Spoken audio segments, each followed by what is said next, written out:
Bonsoir à tous, clap de fin pour le premier tour des municipales, sauf si vous êtes à Dijon où ce n'est pas encore terminé puisque les bureaux ferment à 19h.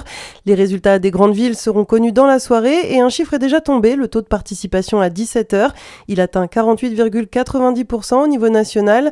Dans la région, c'est en Saône-et-Loire que la participation était la plus forte à 17h, 49,20%. Elle atteignait 48,64% dans le Jura, 46,47% dans le Doubs et 36,86% seulement en Côte d'Or. Il faut dire que dans plus de la moitié des communes, il n'y a qu'une seule liste, le nom du prochain maire est donc déjà connu. Savannah-Penaud reste introuvable, un nouvel appel à témoins a été lancé par la gendarmerie nationale pour tenter de retrouver l'adolescente de 16 ans. Elle a disparu depuis 2 mois et demi, elle avait fugué de la maison départementale de l'enfance Simone Veil près de Dijon.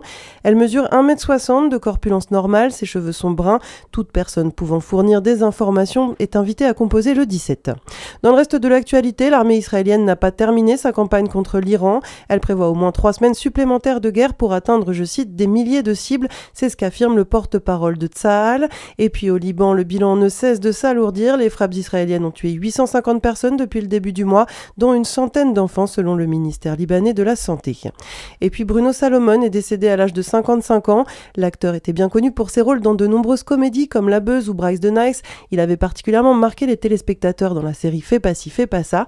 Et il était aussi la voix du méchant dans Les Indestructibles et celle du jeu Burger Quiz.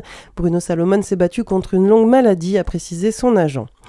Un mot de sport pour finir, la Coupe du Monde de biathlon se poursuit à Haute-Pas en Estonie et les Français ont terminé à la 8e place du relais mixte. C'est le pire classement pour la France depuis 23 courses. Le natif de Pontarlier, Oscar Lombardo, menait la danse en premier relayeur. Il était suivi de Fabien Claude, Justine Brézaboucher et enfin Océane Michelon chargée de conclure. Le Jurassien Quentin Fillon-Maillet avait été laissé au repos, tout comme la doubiste Lou Jean Monod, 3e de la poursuite féminine hier.